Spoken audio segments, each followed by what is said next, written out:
You've just finished optimizing a new AI model for mobile. The weights are locked in, the quantization is done, and the model is ready to ship to the physical device where it actually hits a user's hand. During your cloud testing phase, the results look flawless.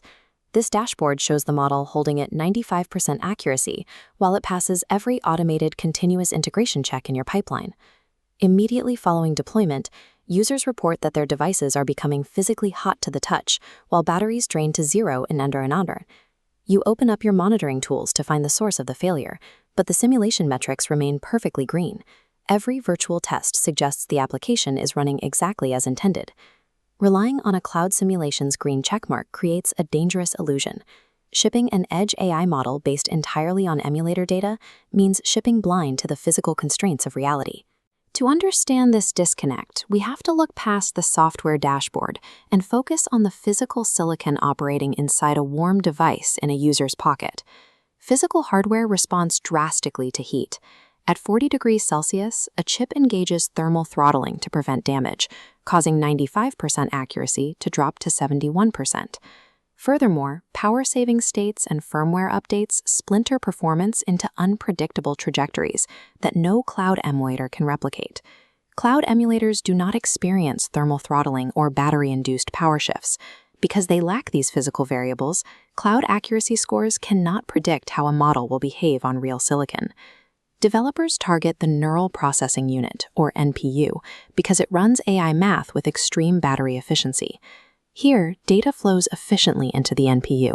However, a minor weight update during training can cause the model to reject this path, rerouting data to the standard CPU. The model still functions, but now consumes 4 times as much battery power. Standard software tests usually measure latency, checking how fast the final output is delivered. Because the CPU processes data quickly, basic latency checks completely miss shifts in power consumption. This invisible architectural drift is a catastrophic failure mode. Latency tests are useless if they fail to measure which specific part of the chip is actually doing the work. Catching these failures requires the testing environment to incorporate physical reality, not just software simulation. This is hardware-in-the-loop testing. Every time an engineer pushes new code, it triggers a test on actual physical devices wired into the development pipeline. Platforms like EdgeGate route the model directly to these physical test fleets.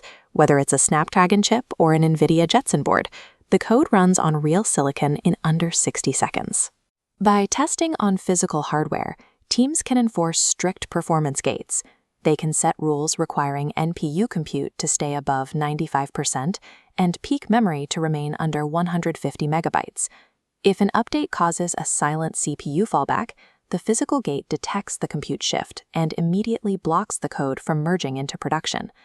Automating these physical hardware constraints in the CI/CD pipeline is the only way to ensure unoptimized, battery-draining models never reach the end user. Merely passing a test is insufficient for compliance. Safety assessors and auditors require definitive proof of which physical hardware ran the model and the exact metrics it produced. This manifest illustrates a signed evidence bundle. Every physical test produces a log of inference speed, memory, and NPU residency, which is then sealed with a cryptographic hash string. This provides the verifiable certainty that regulators and developers demand, creating a tamper-proof record of on-device behavior. Shipping reliable AI requires moving hardware validation from a post-deployment afterthought to a mandatory gatekeeper in the development pipeline.